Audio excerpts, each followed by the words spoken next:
And drivers are seeing the biggest one-day jump in gas prices since Hurricane Katrina in 2005. According to AAA, the national average was 11 cents higher today.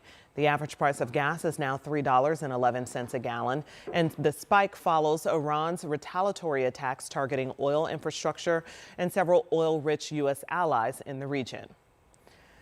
As always, you can check for the lowest gas prices across central Indiana. We placed that information on our website, WTHR.com/gas prices. You can take a look at prices near you.